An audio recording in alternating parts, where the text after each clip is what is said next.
What's up, guitarists? Jacob Petrosian here. Today we are going to be having a look at Always Remember Us This Way by Lady Gaga. So, just a little disclaimer that this is the electric guitar version. If you're wanting to look up the chords for acoustic guitar, then go and watch another video.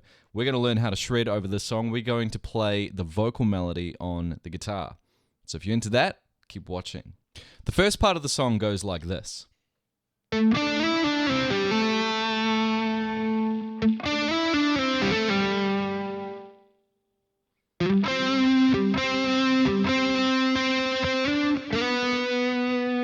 Okay, so this whole riff here is based in A minor. If you don't know A minor pentatonic, that can be a really helpful thing to help you learn this part. So, just a quick lesson. A minor pentatonic goes like this. Okay, one more disclaimer, I'm playing a 7-string, but no, I'm not going to be using this low B string here. So, just kind of try to ignore that and focus on the rest of the guitar here. Let me repeat some of this just a little bit slower for you. Okay, so we're starting off with the D string on fret 7. Then on G, we're going to be playing. We're going between 7, 9, and 5. Okay. Before finishing up on D on fret 7 there again. So one last time. You're going to repeat that, but instead of resolving on the 7, you're going to go 7, 5 on D, and that's going to sound like this. Okay. The next part after that just goes between D and G on fret 5. Something like this.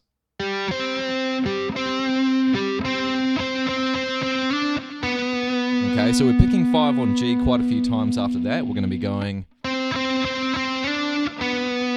up to 7 and then resolving on the 4 there. So let me play that whole part again for you.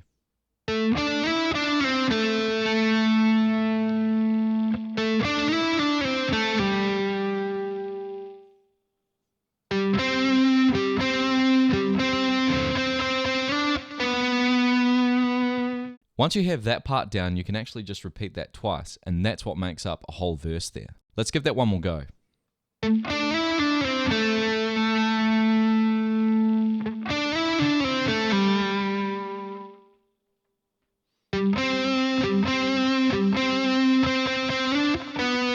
second half now.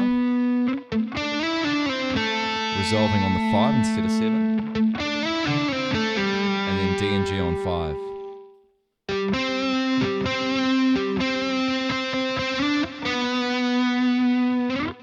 So that brings us into the chorus now. With the chorus, we're going a little bit higher. We're going to be starting at 5 to 8 on B. And then I like to slide up to fret 10 there. So, something like this. Now the next couple of notes, we're going to be playing 7 and 8 on the little E string, like this.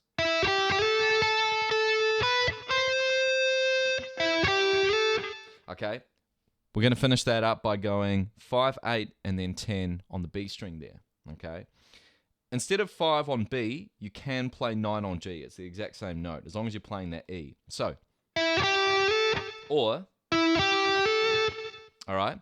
Now the second part of the chorus, you're basically doing the same thing, but you're going to resolve it a little bit different. It's going to go like this.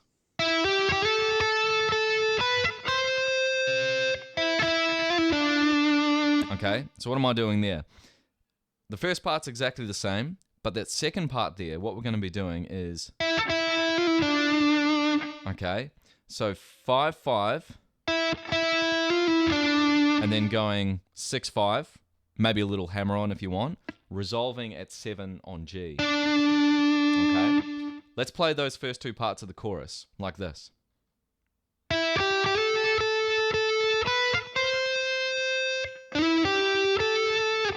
Next part.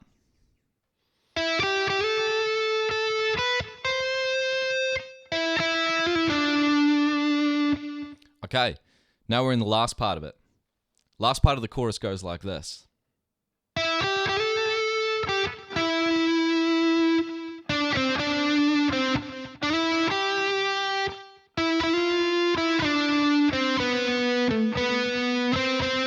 Let's break that down again.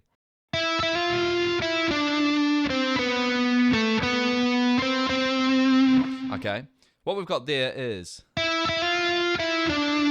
so we're going 5, 6, 5 on B, finally to 7 on G. Then we're going to go between 5 and 4 on G, using the D string on 7 there, before finishing up at 5 on G there, okay? So let's do the whole chorus in one go.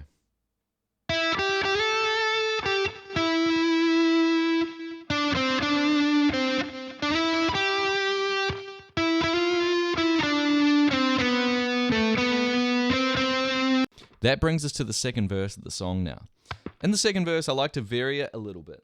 One of these examples can be using the bridge pickup instead of the neck one, digging in a little bit more, having a couple of bends, and just accenting things a little bit differently to how I would in the first verse. So, let me play you the first 2 phrases of this verse and see if you spot any difference here. I might go like this.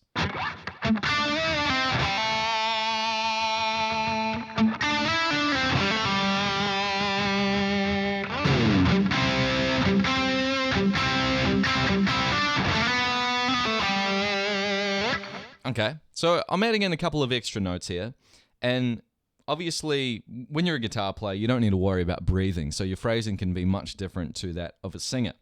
That can be a good thing and sometimes a bad thing.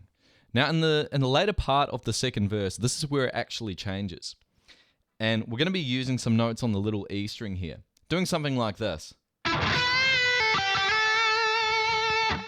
Okay, reminds me a little bit of the Baker Street lick, you know? Okay, something like that. So, and then we repeat it, but we're going to be resolving rather than on the A, so that's fret 5 on E here, we're probably going to play F. So something like this. Okay, so let me play those last 2 phrases for you. It goes like this.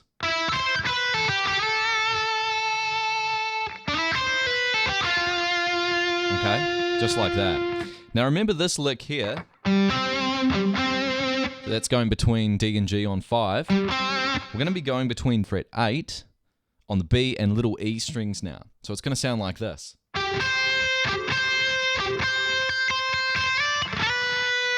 Okay, and we're doing the same intervals here. So from 8, we're going to be going up to fret 10. This is on little E string, and then resolving on fret 7. Let me play that whole second verse for you. It's going to go like this.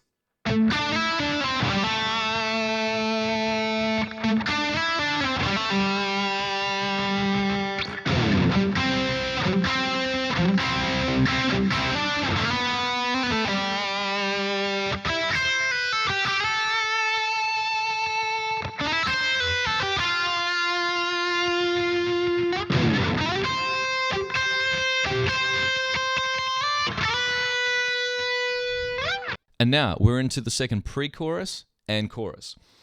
The pre-chorus and the chorus is exactly the same as the first one. All right? So let's play it again, maybe just adding in a couple of accents in there.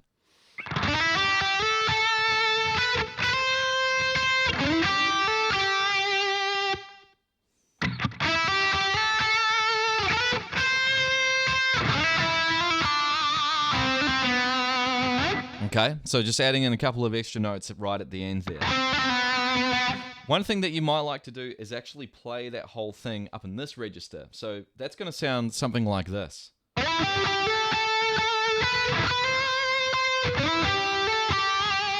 Okay, and that one there is quite comfortable, and you can access some of those high notes on the little E string if you wish.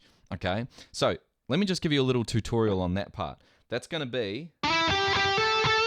Okay, so we're going between 14 on D to 12 and then 14 on G.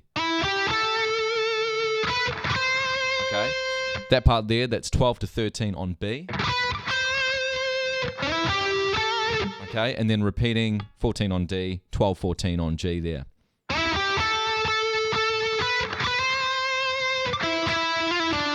Now this part here, we're going to be going between 9 and 10 on G.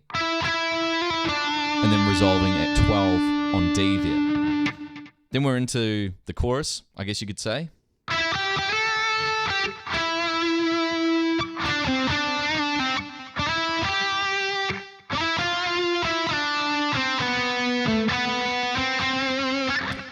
This brings us into the bridge now. Now the bridge, this is a brand new section for us. I really like to play it up at this fret 12 range because you can really hammer in those notes there, okay? So what I'm doing there is I'm playing 13 on B, 12 on the little E string. Okay, so that part there, just bending them slightly, just to make them a little bit more edgy. Okay. We've got a little bit of a run here, like this. Okay, what the heck is that? That part there, we're going to be going... Okay, so I like to bend up on that note on 15. You can move up to 17, but just bend it. It sounds good. Okay. So bending on 15, coming down to 13, and then 14 on G, 13 on B. After that, we're going 14, 12 on G. Bit of a hammer on there. So we're on the D string. We're going from 14, 12, and then 10. Okay. Little hammer on thing there. Okay, back up to 12. So then that's 10 on D, 12 on A, back up to there. We've got this little recurring vocal lick thing, whatever you want to call it. It goes like this.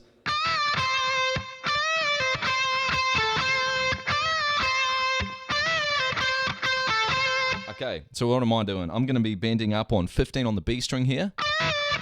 Okay, up, and then back to normal, stationary. Okay, up, release, and then 13 again. Okay, and then that lower note there is 14 on G. Repeat it 3 times.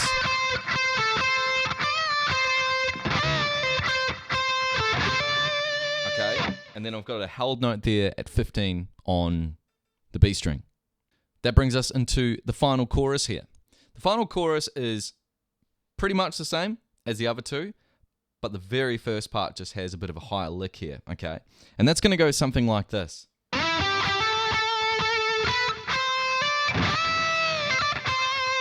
Okay, so what am I doing there? That part is exactly the same, but this is where it changes.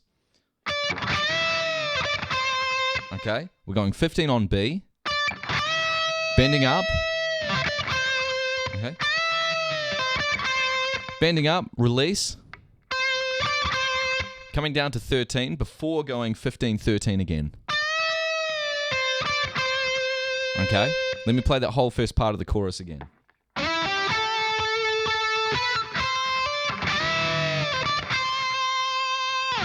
Now the second part.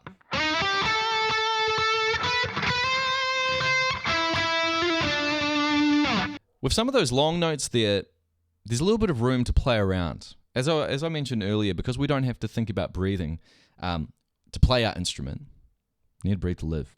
With that space there, that gives us room to fill it in with some extra notes there, okay? So if I'm going to play something like this...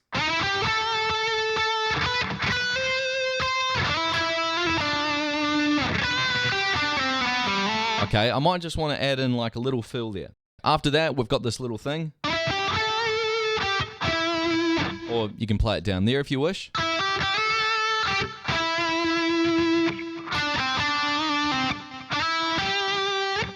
Now, another thing that I like to do with this end part of the chorus, where it sings, "I'll always remember us this way," is do a little bit of an octave. So instead of that thing, you can do an octave. Okay, that just makes it sound a little bit thicker, makes it sound a little bit more interesting, and it's a point of variation that you can use. At the end of this chorus, there's a little bit of a variation here, which goes something like this.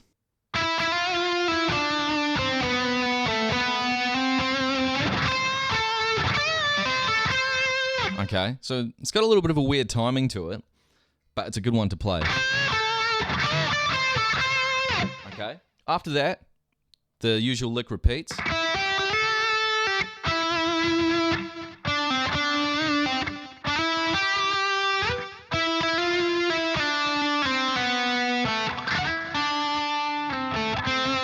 In this last part here, there's a little bit of a vocal improv, and if you want to try and replicate it on the guitar, go for it.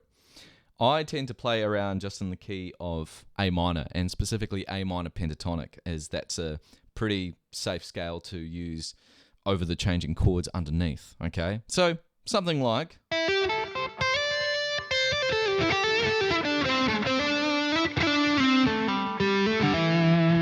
You know, just that kind of thing there. And there we have it.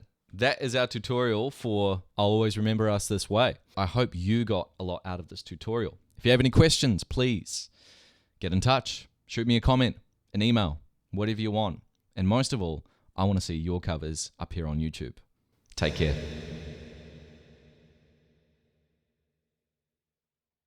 Just that kind of thing there.